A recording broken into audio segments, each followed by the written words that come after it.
Welcome to our series once again on David and Solomon. We are in week number 6, and we will be covering 2 Samuel 19, verses 9 to 30. David returns to Jerusalem after this whole debacle of Absalom trying to take the throne from his father, his death, of course. David finally gets back where he belongs, in the city of David, it is called. So 2 Samuel 19, 9 to 30, we'll look at his plans to return first. And then Shammai, I don't know if you recall him, but he's the one who was cursing and throwing rocks and throwing dust at David, and David spared him. Well, we're going to see him again in this text for today. And then Mephibosheth, we're going to see him again. So, and not that we've seen him in this quarter of study, but he is Jonathan's son and given a place of honor in the house of David back in 2 Samuel chapter 9. And as part of our introduction, we'll look at that just to recollect and get it fresh in our minds, the great way that David treated him back in those days. So for the introduction, what we're going to do is look at the 8 verses of chapter 19 that lead into what we, between the last lesson and this lesson. So we'll look at verses 1 through 8 of 19, and then we'll go back to chapter 9 and take a look at that interaction and relationship between David and Mephibosheth. So, all right. So first, chapter 19, verses 1 through 8, this picks up right from where we left off last week. It was told Joab, "Behold, the king is weeping and mourning for Absalom." So the victory that day was turned into mourning for all the people, for the people heard that day, "The king is grieving for his son." And the people stole into the city that day as people steal in, who are ashamed when they flee in battle. The king covered his face, and the king cried with a loud voice, "Oh, my son Absalom! Oh, Absalom, my son, my son!" And so instead of the armies and the people being able to return to Jerusalem in victory and with rejoicing, the people were coming back ashamed. The people were coming back like those who lost the battle because they were mimicking or copying the attitude and the feeling of the king. Well, this was not good for morale. This was not good for anything. This wasn't good for even David. And so Joab lets him know what's up. So Joab came into the house to the king and said, "You have today covered with shame the faces of all your servants, who have this day saved your life and the lives of your sons and your daughters and the lives of your wives and your concubines, because you love those who hate you and hate those who love you. For you have made it clear today that commanders and servants are nothing to you. For today I know that if Absalom were alive and all of us were dead today, then you would be pleased. Now therefore arise, go out and speak kindly to your servants. For I swear by the Lord, if you do not go, not a man will stay with you this night. And this will be worse for you than all the evil that has come upon you from your youth until now." Then the king arose and took his seat in the gate. And the people were all told, "Behold, the king is sitting in the gate." And all the people came before the king. Now Israel had fled, every man to his own home. A repeat statement from what we saw last week. All of Absalom's men had gone home. The battle was over once Absalom was dead. And we get a second statement to that effect here. Joab, I'll tell you, he had some gumption, and he had a good enough relationship with David to be able to do what he did, to go in and ridicule David, to tell him what he was doing was wrong, and that he would lose all the support that he had gained if he did not go out and be appropriate as a victorious king. And so David does do this. And to David's credit, it was probably hard. We know how much he loved his children.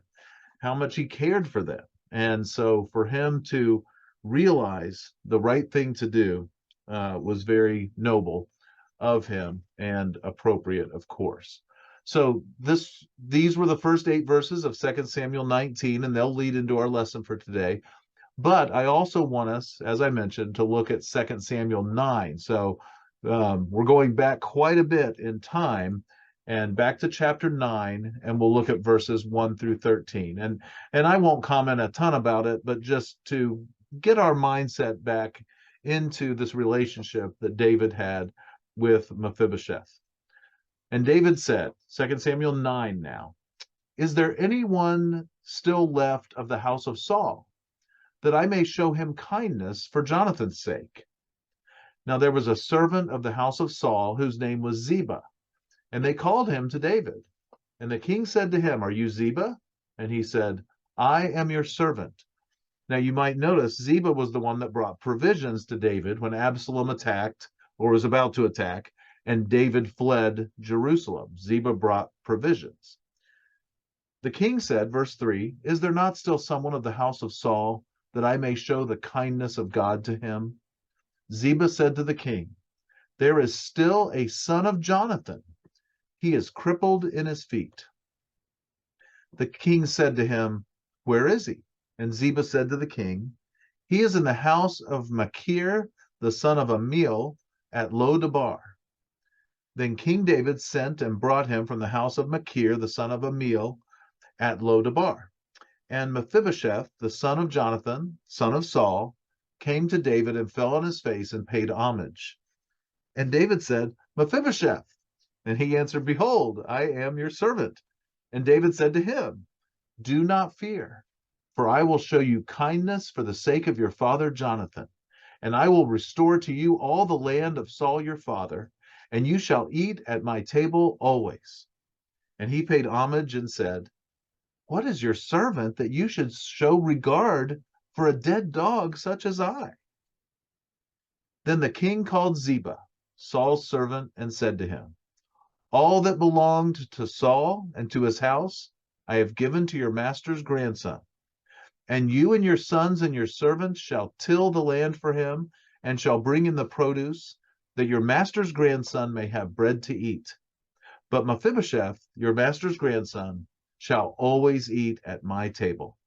Now Ziba had 15 sons and 20 servants. Then Ziba said to the king, "According to all that my lord the king commands his servant, so will your servant do." So Mephibosheth ate at David's table like one of the king's sons. And Mephibosheth had a young son whose name was Micah. And all who lived in Ziba's house became Mephibosheth's servants. So Mephibosheth lived in Jerusalem, for he ate always at the king's table. Now he was lame in both his feet. So there's our story of Mephibosheth, and really quite honorable and quite great. David, of course, had a great relationship. David loved Jonathan. Jonathan loved David, even though, Jonathan's dad, Saul, was trying to have David killed half the time. And Jonathan and David became very, very close. And what a tough situation for Jonathan, a tough situation for David. But he absolutely loved Jonathan and wanted to do something on behalf of his son, Mephibosheth, and that whole family, and even Ziba's family. Ziba had 15 and the 20 servants, and all those were now in a place where they were pretty much set for life. So very, very wonderful things that David did for this family. All right, so that'll come into play in our last section here today. So 2 Samuel 19, back to our current day, so to speak, in our study. The first section, plans to return. 2 Samuel 19, 9 to 15. And all the people were arguing throughout the tribes of Israel, saying, "The king delivered us from the hand of our enemies and saved us from the hand of the Philistines, and now he has fled out of the land from Absalom. But Absalom, whom we anointed over us, is dead in battle. Now therefore, why do you say nothing about bringing the king back? So there's just a lot of discussion, a lot of talk, a lot of rumor about what is going on, and the people of Israel wondering, what do we do now? Who do we follow? What needs to be happening? So, and King David sent this message to Zadok and Abiathar, the priests, people he could trust. And so he sent this message. He used those who he was in good relationship with to help him through this. So he said to the priests, "Say to the elders of Judah, why should you be the last to bring the king back to his house when the word of all Israel has come to the king?" So the people of Israel, besides the tribe of Judah, want the king back. They want David back. And he's saying, why are you guys hesitating in this? David continues, verse 12, "You are my brothers. You are my bone and my flesh. Why then should you be the last to bring back the king? And say to Amasa, are you not my bone and my flesh? God do so to me and more also, if you are not commander of my army from now on in place of Joab." And he swayed the heart of all the men of Judah as one man, so that they sent word to the king, "Return, both you and all your servants." So the king came back to the Jordan, and Judah came to Gilgal to meet the king and to bring the king over the Jordan. So all ends up fine and well.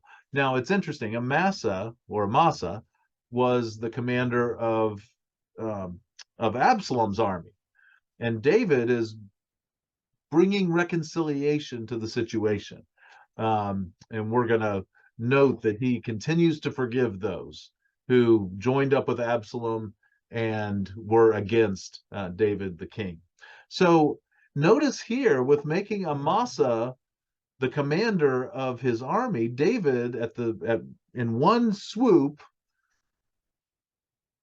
he punishes Joab for allowing Absalom to die. And we don't know if David, I'm sure he knew by this time that Joab is the one that put 3 javelins in his heart. But Joab allowed it to happen regardless.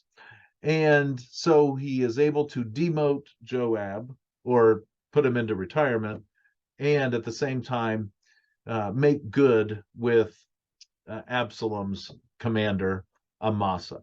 So very, very good move.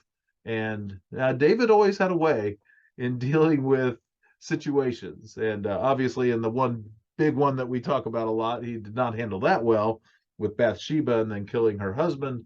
But most of the time, very, very good politically, militarily, and a heart after the heart of God. So a very, very wonderful man overall.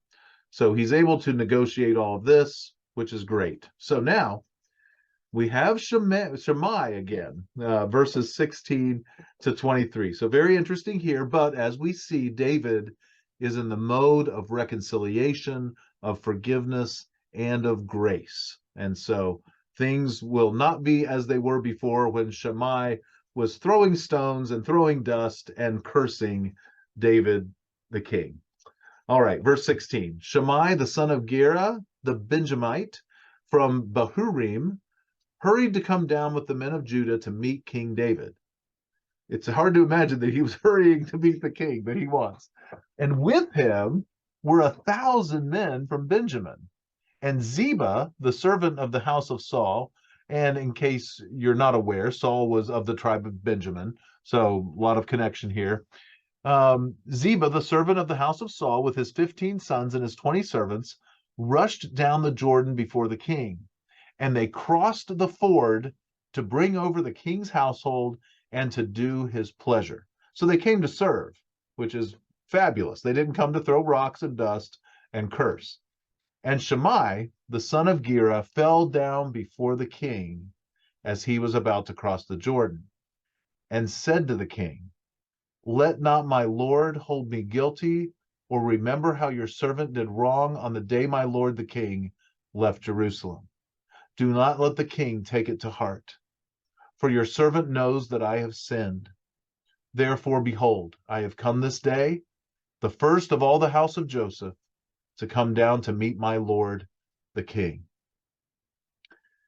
Now, David, of course, when confronted by Nathan the prophet concerning all the incidents concerning Uriah the Hittite and his wife Bathsheba, David was once he was confronted and once he really was given a picture of what had happened, David was the first to say, I have sinned, and I have sinned against the Lord.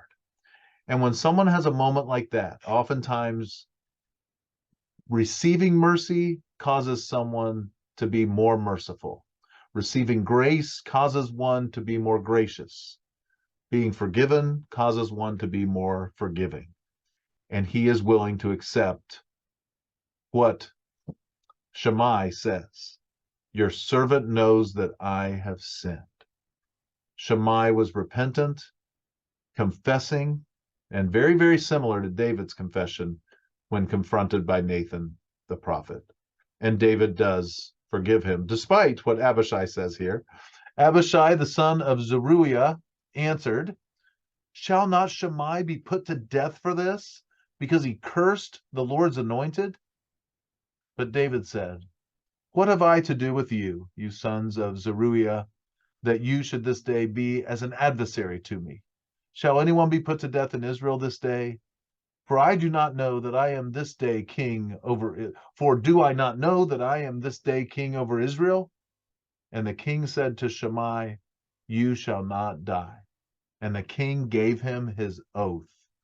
So very, very cool. David showing his forgiveness, his grace, his mercy. Now we know that not everyone who receives grace, mercy, and forgiveness gives it out. In fact, one of Jesus' most troublesome, not troublesome in the story, but the characters in the story, one of the hardest stories to understand is the unmerciful servant, the one who was forgiven, I'll make up numbers, the one who was forgiven $2 million by his debtor, or anyway, and then he would not forgive a guy who owed him $20. I mean, it was just so shameful, and the people were amazed and just found it despicable that this person should be forgiven so much and then not forgive. And of course, the lesson for us is we've been forgiven everything through the blood of Jesus Christ. We've been forgiven the $2 million, so to speak. And if we don't forgive someone who owes us $20 or commits any kind of sin, I mean, that's the point. It's despicable. We've been forgiven and saved, so we should be people of mercy, like David here, who gives us a great example. All right, and then our last section, Mephibosheth. So we have Shammai again, and now we have Mephibosheth again. Chapter 19, verses 24 to 30. So Mephibosheth also comes to meet the king, and if you'll recall, lame in both feet. So obviously that would have not been an easy thing for him to do. So verse 24, and Mephibosheth, the son of Saul, came down to meet the king. He had neither taken care of his feet, nor trimmed his beard, nor washed his clothes from the day the king departed until the day he came back in safety. And when he came to Jerusalem to meet the king said to him, why did you not go with me, Mephibosheth? And obviously, his physical condition could have been part of that. In fact, probably most of it, we would think, although we are given a little piece of information that he maybe was thinking that the crown would come back to the household of Saul. But he obviously, in this text, when he's confronted face to face with David, I mean, he is just totally wonderful and his servant as he always had been. And notice what he calls David in just a moment. He answered, my lord, O king, my servant deceived me. For your servant said to him, I will saddle a donkey for myself that I may ride on it and go with the king. For your servant is lame. He has slandered your servant to my lord the king, but my lord the king is like an angel of God. Do therefore what seems good to you. So Mephibosheth's story obviously is not the same as what the king had heard. He was, in his words, not waiting to get the crown back or for his household to have the crown back. He thought he was going to be able to go with the king. So do therefore what seems good to you. For all my father's house were but men doomed to death before my lord the king. But you set your servant among those who eat at your table. What further right have I then to cry to the king? So he is referencing, of course, what happened in chapter 9, which we've read. And the king said to him, why speak any more of your affairs? I have decided. You and Ziba shall divide the land. And Mephibosheth said to the king, oh, let him take it all, since my lord the king has come safely home. And of course, Mephibosheth was being taken care of there in Jerusalem by the king, in fact, eating at his table every day as one of the king's sons. All right, so let's take a look at the applications. There are two, once again, for this week. It would have been easy for David to take vengeance upon Shammai for the spiteful way he treated him as he fled from Jerusalem. Instead, David chose to be merciful. Enough lives have been lost in the conflict. Shammai asked for forgiveness, and David was willing to grant it. Although it is tempting to harbor ill will toward those who wrong us, we must follow David's example. And I'll quote these. I've got these in the slides coming up. Jesus said, and he quotes Matthew 5:7. He also stated, talking about Jesus stating, and the writer of the booklet, Chad Ramsey, quotes Matthew 6:14 and 15. We extend mercy to others because we need mercy. Matthew 5:7. Blessed are the merciful, for they shall receive mercy. And then Matthew 6:14 and 15. For if you forgive others their trespasses, your heavenly Father will also forgive you. But if you do not forgive others their trespasses, neither will your Father forgive your trespasses. And then application 2. David's encounter with Mephibosheth reminds us to be cautious regarding who or what we believe. When Ziba brought provisions to David and his men as they evacuated Jerusalem, he told David that Mephibosheth longed to be made king. 2 Samuel 16:1 through 4. When Mephibosheth met David after his return to Jerusalem, he told a completely different story. Chapter 19, verses 24 to 30, which we just read. Who was telling the truth? Importantly, the text does not say. For his part, David divided Saul's former land between the two men. Verse 9. His decision reflects great wisdom.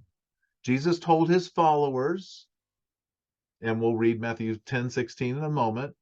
In this instance, David did just that. And what Jesus told his followers to do was, be wise as serpents and innocent as doves. Behold, I am sending you out as sheep in the midst of wolves. So be wise as serpents and innocent as doves. All right. So for our discussion items today, there are 3 of them. Number 1, why do you think David attempted to secure support from the people before returning to Jerusalem? And once again, if you would like, pause the video here, discuss that or think about that. Number 2, what can we learn about mercy from this passage? And number 3, what can we learn about conflict resolution from this passage? Huge items in any relationship. There needs to be mercy. There needs to be conflict resolution. How can we learn from what we have read here? And then for our closing passage, after the reference to Matthew 10:16, I kept reading through Matthew 10, and I thought, this will be really good for us to close with today. So even though we are to be wise and shrewd, the other thing we are not to be is fearful. So even though we are among wolves, we don't need to be afraid because we have the Lord on our side. So Matthew 10:26 to 33, we'll close with today. So have no fear of them, for nothing is covered that will not be revealed, or hidden that will not be known. What I tell you in the dark, say in the light, and what you hear whispered, proclaim on the housetops. And do not fear those who kill the body, but cannot kill the soul. Rather, fear him who can destroy both soul and body in hell. Are not 2 sparrows sold for a penny? And not one of them will fall to the ground apart from your Father. But even the hairs of your head are all numbered. Fear not, therefore. You are of more value than many sparrows. So everyone who acknowledges me before men, I also will acknowledge before my Father who is in heaven. But whoever denies me before men, I also will deny before my Father who is in heaven. Next week, we will move from 2 Samuel into 1 Kings. David chooses Solomon. 1 Kings chapter 1, verses 28 to 47. May the Lord continue to bless us and keep us as we study his word.